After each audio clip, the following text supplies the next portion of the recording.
So this is everything I pack for my trips to Europe, whether I'm going for a week, 2 weeks, 30 days, 90 days. Everything here is what I pack.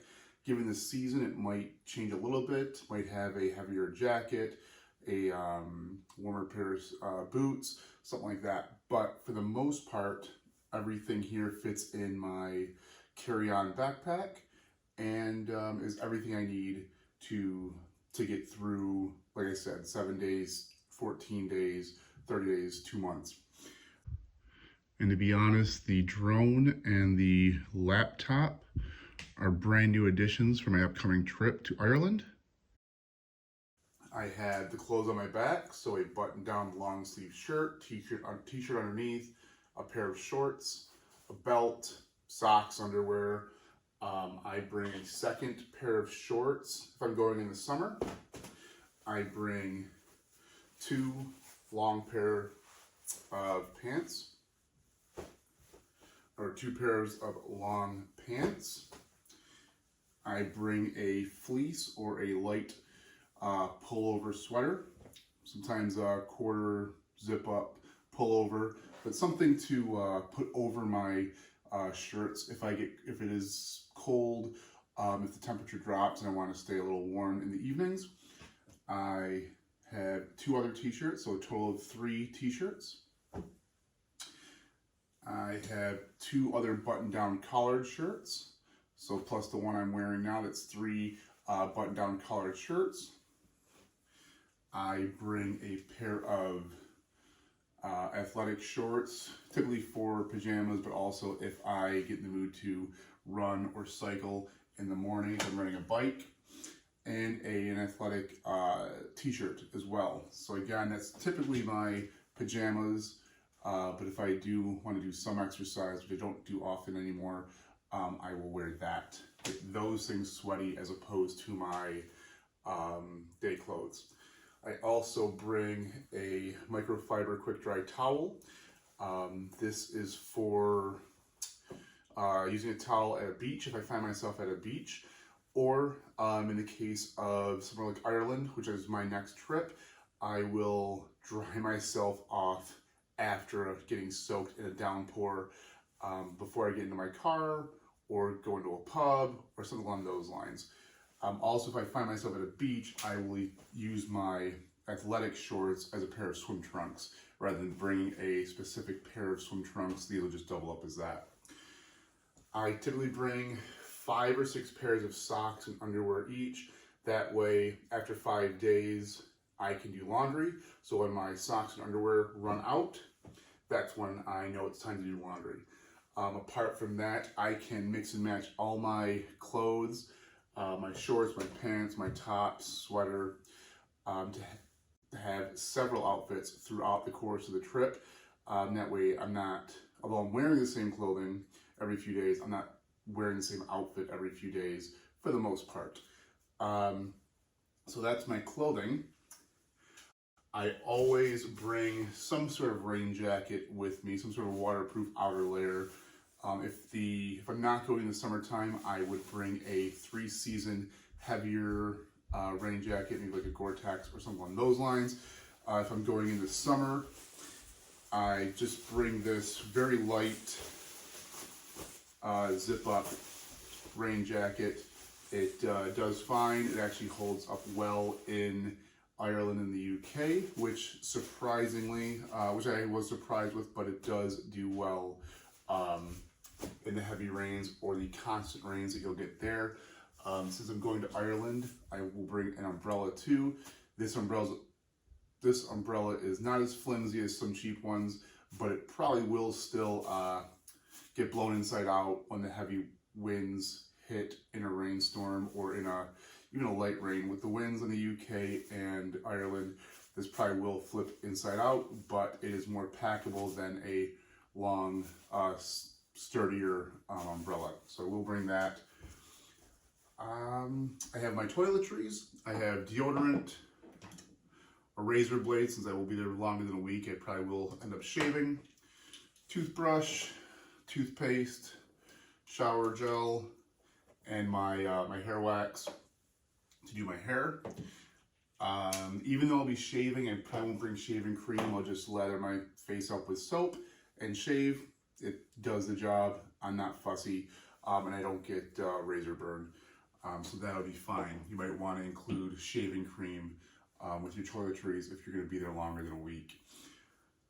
For laundry purposes, I bring a stain stick, so that if I do drop something on myself when I'm eating, which I tend to do sadly, I can just dab the stain remover on my clothing before I wash it, and hopefully the stain does come out a little bit easier. I tend to throw food at my face and will drop stuff on me, and this is a requirement when I travel. I usually bring a small tube of laundry detergent, but my wife found these laundry sheets.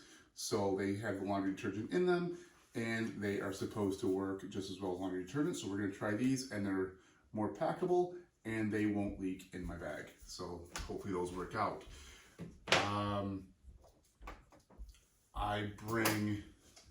Since I'm going to bring electronics, I am bringing a 3-prong adapter for Ireland.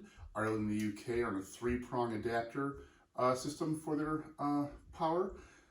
If you're going to the continent, you'd want a 2-round prong adapter, but for the UK and Ireland, this 3-prong adapter is what I will be bringing, and it allows me to plug regular plugs into it, as well as USB plugs, and even, I believe, the iPhone lightning cable. So this will be a huge use, and you can see it's got multiple plugs and USB adapter inputs on it, so I can plug multiple things into a single outlet.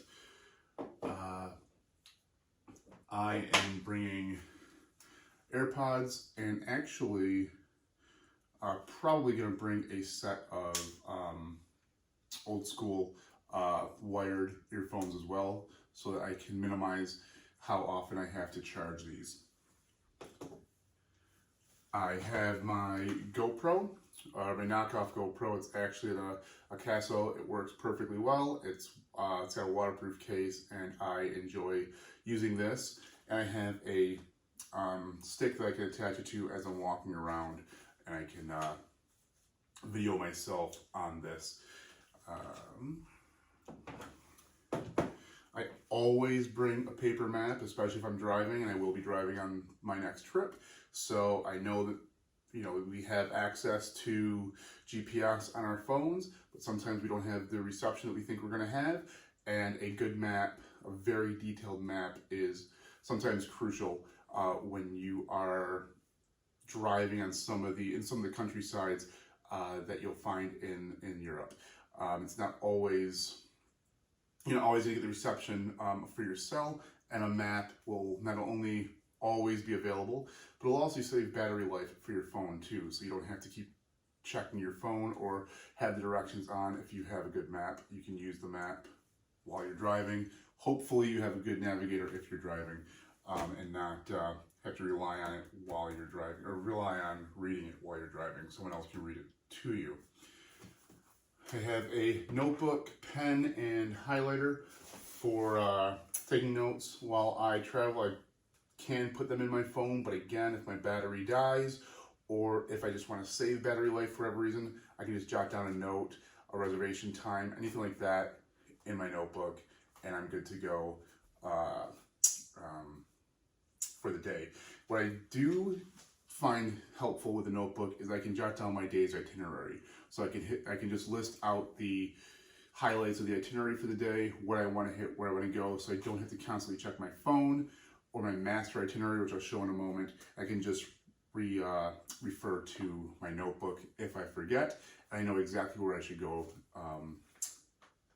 next. I bring my eyeglasses because I can't see when it gets dark for some reason, and I can't read small print anymore. My eyes are old now, and this is a new addition as of the past year. But yeah, I can't see at night. I can't read small print, so these are a necessity, my reading glasses. I always, always, always, no matter where I go when I'm traveling to Europe, bring and wear a money belt. A money belt goes under your clothing, basically under your shirt, under your pants, wraps around you, and it's where you would keep your passport, your debit card or ATM card, additional cash over your day's budget if you're carrying cash, and any additional credit cards you might be bringing with you as a secondary backup credit card. So always have this on me. It avoids, or it helps you avoid pickpockets and theft. And I have never traveled to Europe without it, and I'm always wearing it when I'm there. In my wallet, I'll carry my primary credit card, 1 day's worth of cash if I'm carrying cash, and my driver's license. Beyond that, anything important will go in my money belt. And as a matter of fact, I have my money belt on me right now. You don't go into your money belt while you're traveling. You only go into it when you're alone in your room. If you have to go into it during the day, go to a bathroom and use it in the, open it in the stall so no one sees it's on you. But basically, like I said, you have your passport, maybe any train tickets if you have a paper train ticket like a Europass, but that's digital now, so you probably wouldn't. You have any additional cash over 1 day's budget. So I plan on paying my B&B, my bed and breakfast, in cash, just because they give me a discount for that in this upcoming trip. So I'll probably have to take out 200, 300, 400 euros in cash on a daily basis. I don't want to carry that in my wallet. I'll put it in my money belt, and that way I know it's safe on me. And unless I get jumped and strip searched, no one's getting this money off of me. I also carry my backup credit card in case my primary credit card gets lost or stolen or locked. I have a backup, and I have my debit card or ATM card, all kept in my money belt. I also carry my health insurance card just in case something awful happens. Everything goes in the money belt. It gets zipped up.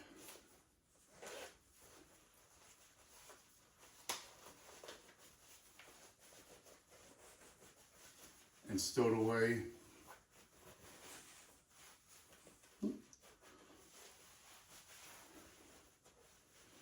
Stowed away under your pants, under your shirt, and you never go into it. You don't feel it.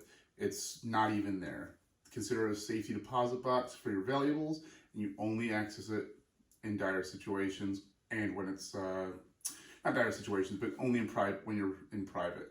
So you don't go to the ATM machine, get into it, get your debit card, take the cash, put it in. It defeats the purpose. You don't want anyone to know it's on you, and it just stays hidden under your pants or dress or skirt, whatever you're wearing, and it's to help you avoid being pickpocketed or stolen. If you have a purse, even a cross body purse or one of those fanny or bum bags or a cross body money holder, those can be clipped, those can be stolen. This, unless they strip search you, they're not getting this. So what else do I have? I have a nylon bag I use for dirty clothes.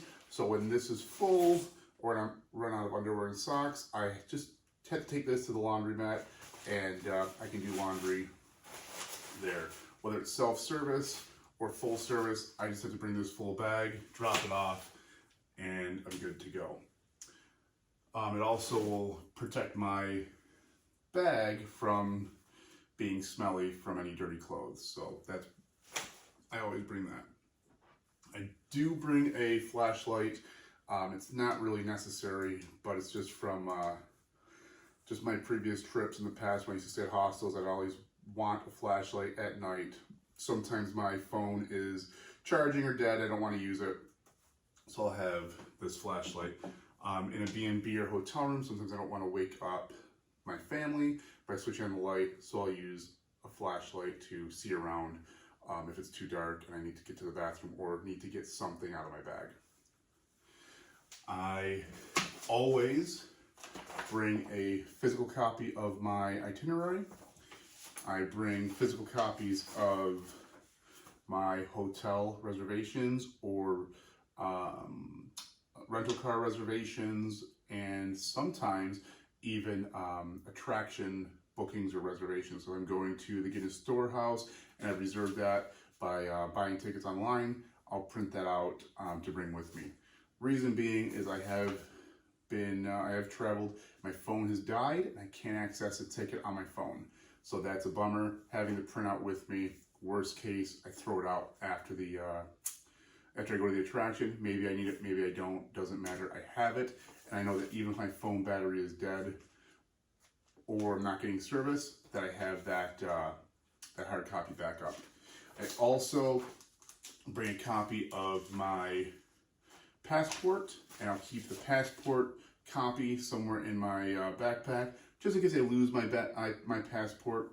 It's in my money belt. I shouldn't, but if I ever do, I have a backup copy. I can go to the consulate and hopefully expedite the process of getting a new one and prove that I am a U.S. citizen with this with the photocopy. This is not the right guidebook for my next trip, but I always bring a guidebook or at least sections of a guidebook. So this is for Greece. If I was going to Greece, I'd bring this guidebook. I may not bring the entire guidebook because I may not be going to every location in this in the guidebook. I don't want to carry a brick of a book around with me. So what I would do, I won't do it with this one, but I would fold back the binding and then rip out the section of the guidebook that I need. So instead of the entire guidebook, I might have several sections of it that are this thin. So all in all, maybe I bring a section of the guidebook that looks like this as opposed to this. And this takes up much less space in my bag. And as I go through each day, I use that section of my ripped up guidebook for the city or town that I'm in. Once I'm done with that section, I throw it out and I move on to the next section for the following city or town. It's a tip that I got from Rick Steves years and years ago on my first trip, and I've used it ever since. So again, you bend back the binding, you rip out the section of the guidebook that you need, and only the sections that you need. You get rid of the rest of the guidebook, you tape or rubber band the other sections together, and each day you use the section that you need for that city or town, and then you throw it away when you're done with it. And by the end of the trip, you don't have any of the guidebook. And again, doing so saves a lot of space because you'll be taking this much of the guidebook, not this brick of a book. Other items that I have that are optional, and this is the first trip that I'm taking these things on, are my laptop, the cables for my laptop, a drone that I purchased, the DJI 2E Mini, and portable hard drive storage unit so I can take photos from my GoPro and my Casso and my DJI drone. And each night I can remove the images from the SD cards and insert them, and just put the files, the images and video, onto the portable storage device or as a secondary backup onto my laptop. And I do this obviously so I can save space and I don't have to carry around multiple SD cards. You can carry around more SD cards if you want, but the portable hard drive just gives you a secondary backup even if you keep everything on the individual SD cards. That way you don't have to worry about corrupted files, hopefully, or losing SD cards and not having a backup. I also have this, which is my SD card reader. So SD card in, plugged into the computer or the portable hard drive, and I just upload the files via this from the SD cards. And right there I have a power bank or backup battery. So I charge that and then I can carry that with me throughout the day. So if my phone battery dies, I can just plug it into the portable battery and I have a secondary charge without having to plug into a outlet, a wall outlet. But that's everything. So again, clothing, underwear and socks, money belt, toiletries, laundry bag, rain jacket, umbrella, my glasses, a paper map, hard copy of my itinerary, reservations, and passport, a guidebook, my computer, and my drone. That's really it. And it all fits inside this, what is this? I think it's a 40-liter bag. So it is a nice EMS, 40-liter bag. It's what I like about this bag, and again, it is a backpack, so I can carry it on my back.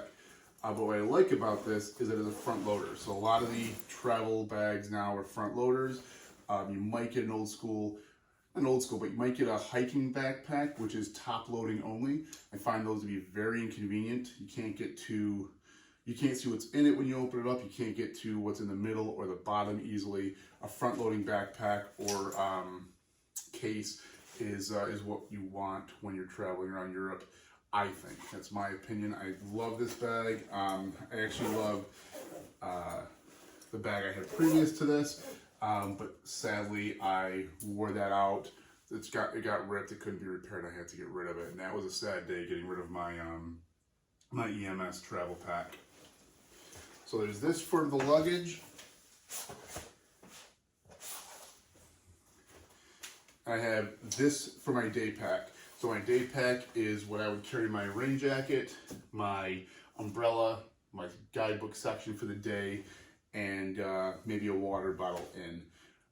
If I'm going to be using my drone, I'll be carrying it in the day pack, and that's really about it. So the day pack goes with me every day when I'm out and about in a city or town.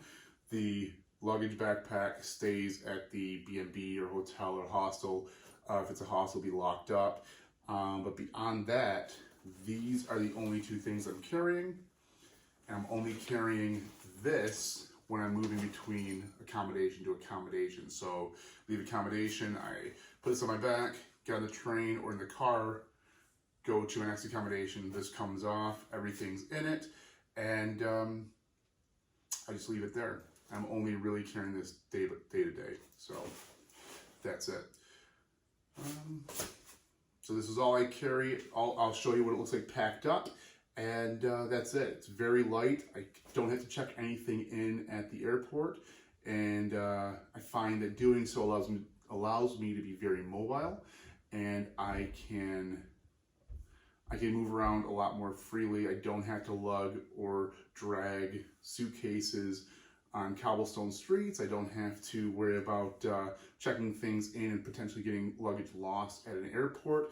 It's all with me. It's all on me at all times. When I'm at the airport or on the plane, and it just allows me to be a lot freer when I'm traveling through Europe. Okay, so now that we know what I'm packing and what I'm packing it in, we can see both bags fully packed. So this is my day pack. It's got my rain jacket, an umbrella, and my day's section of my guidebook inside it. And this is my carry-on small, it's pretty small, luggage. So everything that I'm packing that I am not planning on carrying with me throughout the day will go in this bag and stay at my accommodations, my hotel, my B&B, if I were staying at a hostel, locked up in a locker at the hostel. But this will stay at the bed and breakfast in my room while I'm out exploring the town or city with my day pack. So let's see what's in the day pack. Again, just my light outer rain shell, my rain jacket, my umbrella, and when I have it, the section of my guidebook that I'll be using for the day to explore whatever city or town I'm in. I also carry a small notebook, a pen, a highlighter if I want to highlight something in my in the guidebook that I want to make sure that I don't miss. If I need to take any notes so that I can bring those notes back to you and share them so I don't forget, such as opening times, costs, or you know, different ways to get into or to find a specific location if the directions aren't clear in a guidebook or easy to follow on a map. I also carry my Tide stain remover stick marker with me as I travel, so that if and actually when I spill something on myself, I have this with me to real quickly dab it on, so that when I do laundry, the stain will hopefully be removed. And I need to sadly pack my glasses. These are new over the past year, and I can't read anything in a guidebook or even something on a map without these, so they're very important. And everything fits in here if with much room to spare. If I want to buy a souvenir for the day, I have room to pack it in. If I want to pack a picnic lunch, maybe I come across a market or stop at a grocery store, or even after lunch, if I don't finish everything and I have something I can take away, like a wrapped pie or a wrapped sandwich or something like that, I have room in my day pack to store that to eat a little bit later. Bottle of water, same thing. Can go on the day pack, and I can drink the water as I need to. So that's everything packed. And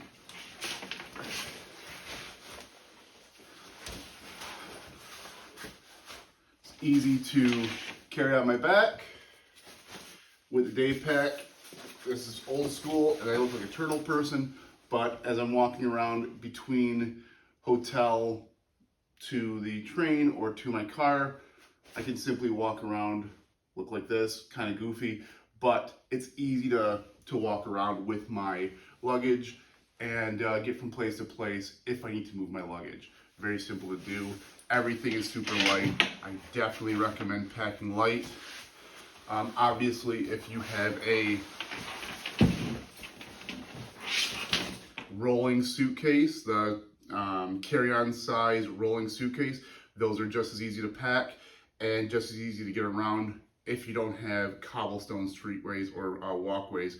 Those rolling suitcases on cobblestones can be a pain in the butt. That's why I like a backpack and day pack, but everybody's a little bit different. So you pack for you, but definitely I would recommend highly packing as light as possible, only bringing what you know you'll need, and don't pack for the worst case scenarios. If you pack for a worst case scenario, or I might wear this, or I might want to do this, you're going to start to pack too much, and you're going to find it difficult to move between places when you have to carry all this heavy luggage with you.